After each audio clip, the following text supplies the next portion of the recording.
Released in 1985, the infamous novel The Handmaid's Tale takes place in an Orwellian-esque future that is ruled by the Republic of Gilead. In this dystopian society, a major decline of birth rates has occurred throughout society, with very little remaining women to revive the population. The Republic has set forth a rigid social hierarchy, with the enslaved women of Gilead making up the bottom tiers of society. These women who make up the hierarchy are subject to the commander's bidding. With multiple making up the Republic, they all own the woman in each sect, for a lack of a better term. Offred, one of the handmaids and our protagonist of the novel, had an ordinary life before the outbreak of the Second American Civil War. She once had a family with her husband Luke, with their daughter just being a toddler when she would just be stripped of this life. This process would begin with the assassination of the president, with the theocratic state of Gilead taking over. They would then remove and revoke the Constitution, with policies that centered around the stripping women's rights becoming institutionalized. As this new theocracy would settle, Offred and all of her female peers would soon become only a tool to produce as many offspring as possible. Throughout the novel, Offred would cling to a life that was only becoming more distant to her, whilst resisting the strict restraint that Gilead imposed onto her and the people that she knew before. She learns to find loopholes and exploits within the walls of Gilead for her gain under the many guards and duping the overlooking commander. It has come to my attention that I should announce that the inclusion of Seneca Sebastian Scott in my film will not be happening, and that she will be replaced with co-star Joel Williams alongside I.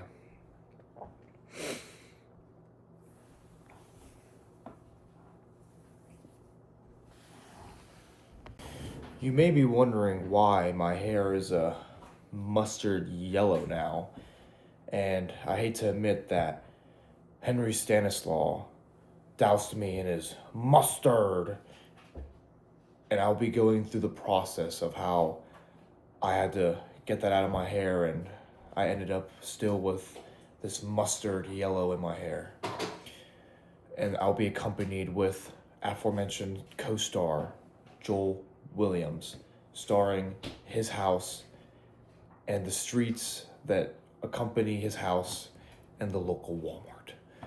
Here I am at Joel's house. We're just beginning the bleaching. Explain what you're doing, Joel. So right now, I'm adding the color into the actual bleach. This is what we're going to be putting into Ariel's hair after it's all mixed together. Mm-hmm. And I'm in Joel's bathroom right now. Just came over, and I'm excited to see what happens with my hair. So after stirring up the solution, we have it, and I'll be switching the camera over to me and seeing the whole process. Okay, hopefully that doesn't fall over. I think this is good. Okay. Explain what you're doing, Joel. So right now, I'm putting the mixture into his hair, which is going to bleach his hair, hopefully, as long as it's all done correctly, which it should be. Joel, tell the camera what happens when you don't shampoo and condition it properly. It is going to not get lighter, but darker and be orange. And orange is no good when you bleach your hair. Insert a photo of Joel when he had his hair orange. You don't want to look like that, do you? You better get the proper shampoo and conditioner. Only do that if you guys go to states, which I don't know if Mr. S's class has a lot of state competitors. Oh, I don't know. Or if your nickname Sunshine, which I don't think it's any of you. Yeah, unless it's Mr. S. Well, he's the sunshine. He's the to my sunshine day. of my life. Yeah. I can't really see it. Here, come to the camera. Oh shoot! Yeah. Look at that, yeah. Yeah, I can see the whole thing getting lighter. So, turns out I bought the wrong product, and as you can see, my hair is a different color, but actually I need to get actual bleach because the box did not have bleach in it. So, we're walking to Walmart right now, and you may be wondering, who is Margaret Atwood? Why did she write The Handmaid's Tale? And I'm here to answer that question.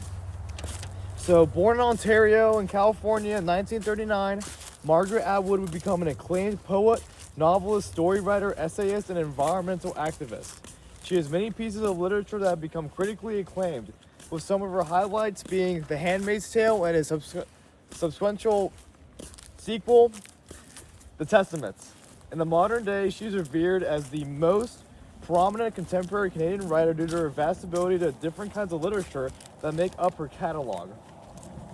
From varying novels of Fahrenheit 451, Anthem, in 1984, the novel has faced criticism by scholars and critics. It is important to note that much of Atwood's work has thrown her into the limelight of controversial topics that lead to controversial discussions, with The Handmaid's Tale especially causing this effect.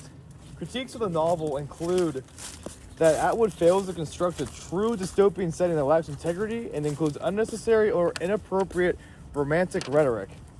Even though these aspects of the novel are highly debatable on their true relevance and importance, Atwood's message on the status of women and how many are left victimized a consistently praised aspect of this novel.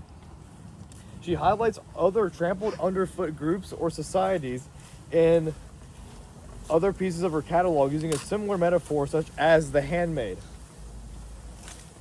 And she uses other real-world groups that themes are to her concerned using an oppressive mythical society to fully expose what the uglier truth is about this chosen group.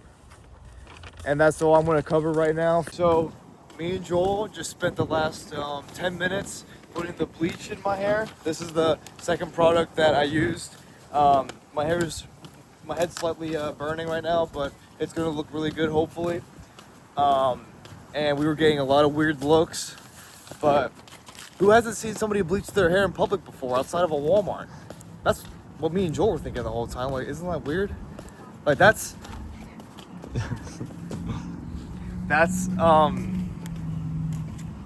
Normal. Kafka-esque. Kafka. It is. No, it is, because it's just like a weird occurrence. But like, I've seen that every day. I don't know.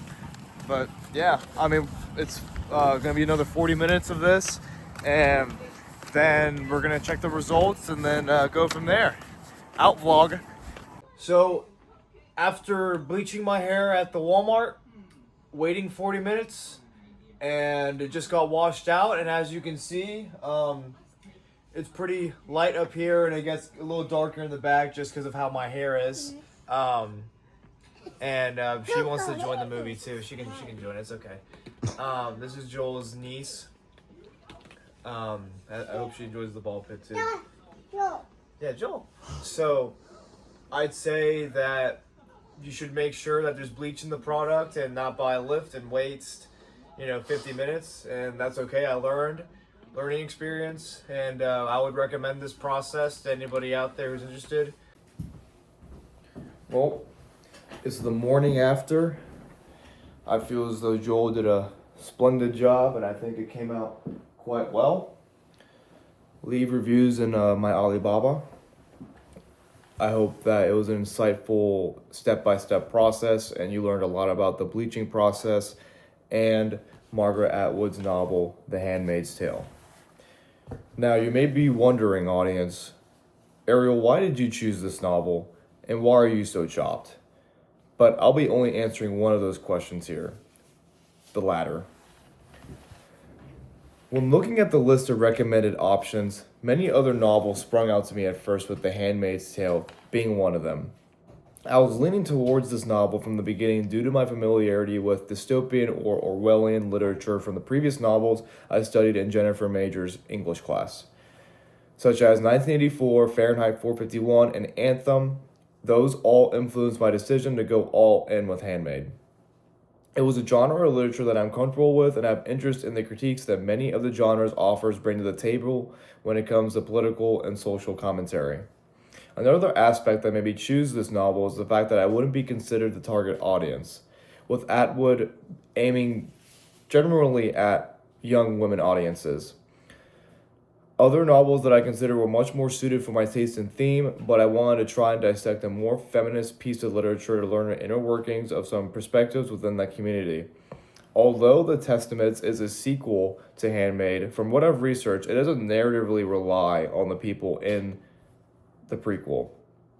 other than the fact that the future generation described in Handmaid is in the cast of Testaments. I would want to give that sequel a read as well eventually, especially if I knew that most of the foundational aspects that Handmaid has, I like as literary elements. I read much of the book in one sitting at Panera and left myself mentally sorting out the events of the book, since there are many intricate pieces that affect Offred's situation. Much of the middle of the book I enjoyed the most, with there being a noticeable decline after she enters the club with yours truly, who smuggled her in just because he gets a kick out of bringing handmaids to places that are deemed inappropriate for them. I think it is a good book, and I definitely need to reread it in order to make the most fair assessment. But I like the first 2/3 of the novel. Most of it's memorable. Seeing Offred going against the grain when it comes to Gilead has set for the woman of the Republic is inspiring and thrilling to read each scene and expecting something much worse for her or the other woman that she breaks the rules with. Much of Offred's character began as a definition of sheltered, to say the least, which I find an interesting archetype in such a setting. Thank you for watching me possibly upgrade or ruin my hair. And I made this all in one day. Vlog out. Now this is what Tariq and Mariam were doing to get those 2 kids. Oh, Teddy, Get on that, Mariam!